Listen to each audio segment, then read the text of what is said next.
ఉదయమున నీవు ఎవ్వరినీ కలుసుకొనక ముందు ప్రభువును కలుసుకో.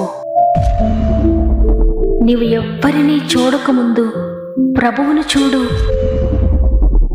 నీవు ఎవ్వరితో మాట్లాడకముందు ప్రభువుతో మాట్లాడు. నీవు దేనిని వెదకకముందు ఆయన రాజ్యమును నీతిని వెదకు.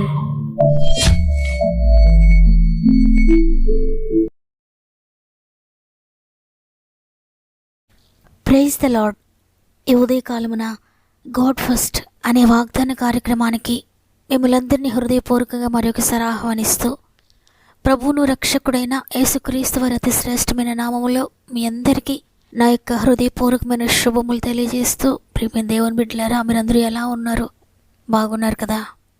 దేవుడు తన ఉచిత కృపను బట్టి గడిచిన వారమంతా మనకు తోడుగా ఉండి నూతన వారంలోనికి మనల్ని ప్రవేశపెడుతున్నారు. మరి ఒక పునరుత్థాన దినమున ఆయనను స్తుతించే గొప్ప భాగ్యమును దేవుడు మనకు అనుగ్రహించారు. గతించిన దినాలలో కలవరము, ఒడిదుడుకులు మనల్ని ఆవరించినా కూడా దేవుడు మనల్ని బలపరిచి ఈరోజు ఈ విధంగా నిలువబెట్టారు. ఆయన కృపకు వందనాలు చెల్లిస్తూ ఉన్నాను. ఈ ఉదయాన్న మీరు కష్టంలో ఉన్న, కన్నీటిలో ఉన్న, హృదయం అంతా బాధతో నిండిపోయి ఉన్న, ఒక్కసారి దేవుని వైపు చూడండి. తల్లి మరిచిన, తండ్రి విడిచిన నిన్ను హత్తుకుంటాడో, నిన్ను ఎత్తుకుని నడిపిస్తాడో. ఆయన బట్టి ధైర్యం తెచ్చుకోండి. మీలో ఇంకెవరికైనా ప్రేయర్ రిక్వెస్ట్ ఉంటే తప్పకుండా కామెంట్స్ ద్వారా నాకు తెలియచేయండి. మీ అందరి ప్రార్థన విన్నపములను దేవుని చేతులు పెడుతున్నాను. ఆయన మీ సమస్యలతో డీల్ చేస్తున్నారు కాబట్టి భయపడకండి, ప్రార్థనలో పోరాడండి. చివరి ప్రార్థనలో తప్పక ఏకీభవించండి. ఎంతమంది అయితే విశ్వసిస్తున్నారో వారందరినీ కూడా పరిశుద్ధాత్మ దేవుడు తాకబోతున్నారు. మీరు ఏ అనారోగ్యంతో ఉన్నా, ఏ బంధకాల్లో ఉన్నా విడుదలను దేవుడు దయచేయబోతున్నాడు. విశ్వసించండి, రిసీవ్ చేసుకోండి. దేవునికి మహిమ కలుగునుగాక. ఈరోజు ప్రభు మనతో మాట్లాడుతున్న, మనకు అనుగ్రహిస్తున్న శ్రేష్టమైన వాగ్దానం హెబ్రీలకు వ్రాసిన పత్రిక 1వ అధ్యాయము 9వ వచనము. నీవు నీతిని ప్రేమించితివి, దుర్నీతిని ద్వేషించితివి, అందుచేత దేవుడు నీ తోటి వారి కంటే నిన్ను హెచ్చించినట్లుగా ఆనంద తైలముతో అభిషేకించెను. చూడండి, కుటుంబంలో ద్వేషించబడుతూ ఉన్న, తోటి వారి కంటే అణగారిన పరిస్థితిలో ఉన్న, పనికిరాని వాడిగా, పనికిరాని దానవుగా ఉన్నా, నీవు గనుక నీతిని ప్రేమించి దుర్నీతిని ద్వేషించి ఆయన కొరకు నమ్మకంగా ఆయన మార్గంలో నడుస్తూ ఉంటే, నీ తోటి వారందరికంటే కూడా నిన్ను హెచ్చిస్తాడు. నిన్ను తన శక్తితో నింపుతాడు, నిన్ను అభిషేకిస్తాడు తన ఆత్మతో.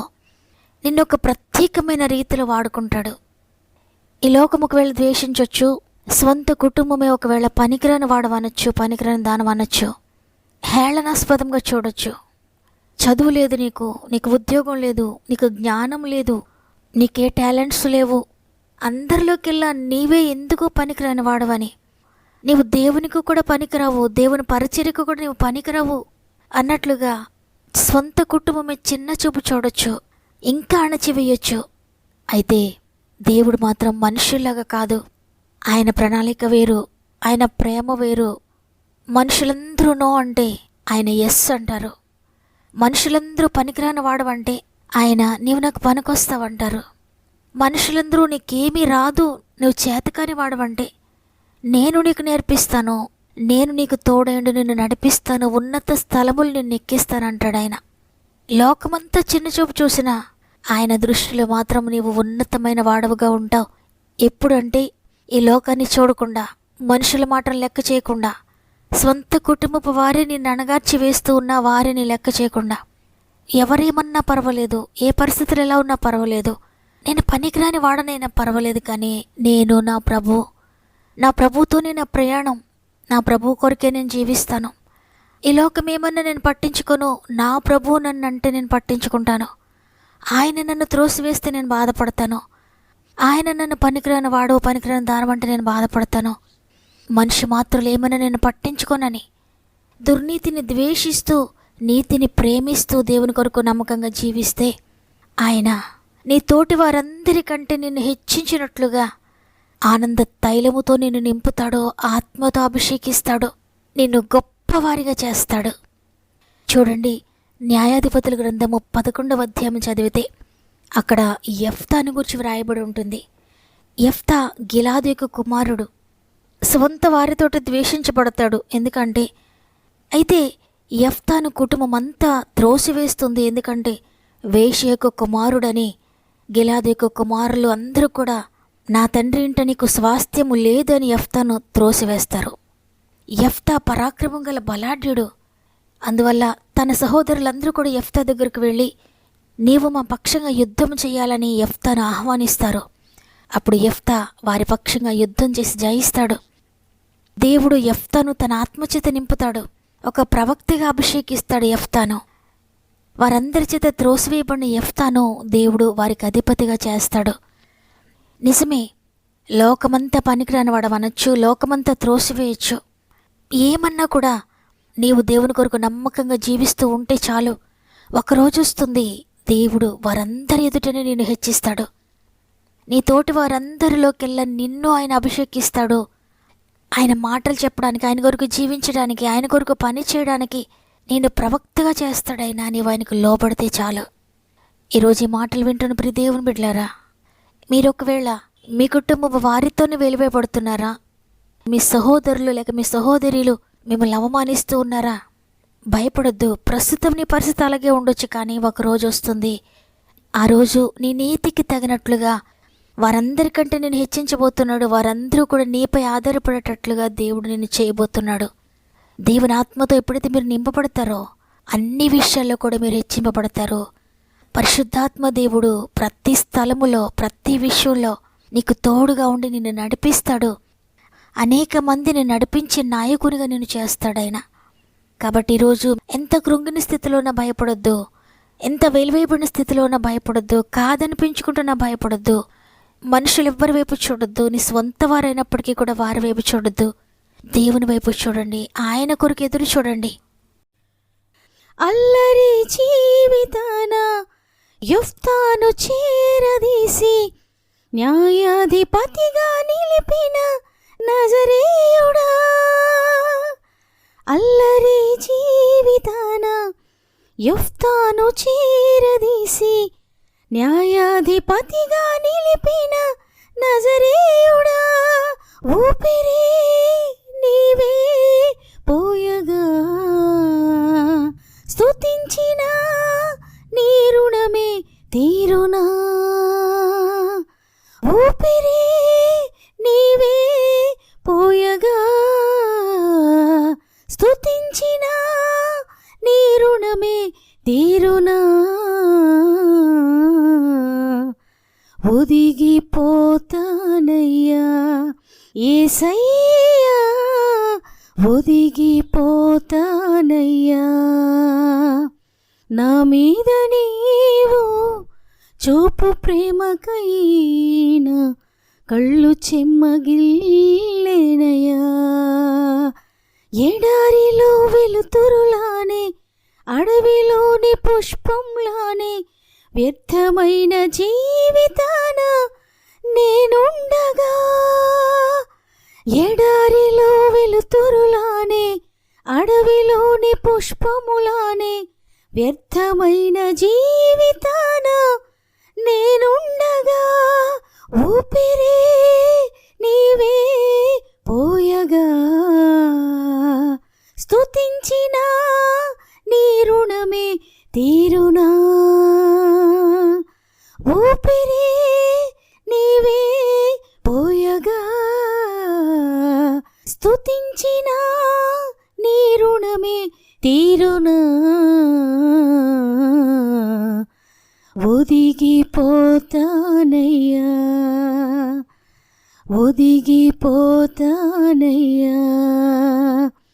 నా మీద నీవు చూపు ప్రేమకైనా కళ్ళు చెమ్మగిల్లేనయ్యా. నాలో ఏముందయ్యా నాకర్థం కాదయ్యా, నాలో ఏముందయ్యా నాకర్థం కాదయ్యా. జీవితాంతం నీ కౌగిలిలో నేనయ్యా యేసయ్యా. ఒదిగిపోతానయ్యా, ఒదిగిపోతానయ్యా.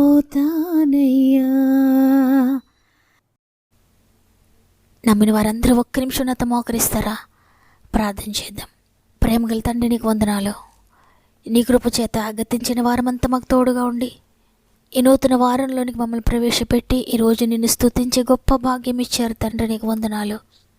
నీ తోటి వారందరికంటే నిన్ను హెచ్చిస్తాను, నిన్ను అభిషేకిస్తానని ఈరోజు వాగ్దానం చేశారు.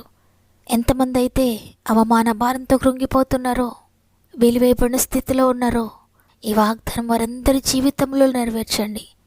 ఆనాడు యెఫ్తాను ఏ విధంగా మీరు బలపరిచారో, ఏ విధంగా మీరు ఎన్నుకున్నారో, అదేవిధంగా ఈరోజు ప్రతి ఒక్కరిని మీరు అభిషేకించి వాడుకోండి అయ్యా. నైనా ప్రత్యేకంగా అనేక మంది బిడ్డలు వారి ప్రార్థన విన్నపం మాకు తెలియజేస్తూ ఉన్నారయ్యా. ప్రతి ఒక్కరిని జ్ఞాపకం చేసుకోండి. పాపపు బంధకాలతో, వ్యసనాలతో ఉన్న వారిని విడిపించండి.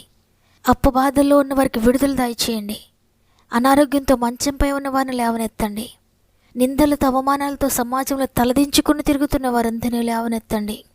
కోర్టు బంధకాల్లో ఉన్న వారిని విడిపించండి అయ్యా. జైలు బంధకాలను విడిపించండి అయ్యా. ఉద్యోగ సమస్యల్లోని విడిపించండి. ట్రాన్స్ఫర్ కొరకు ఎదురు చూస్తున్న బిడ్డలకు అద్భుతం చేయండి.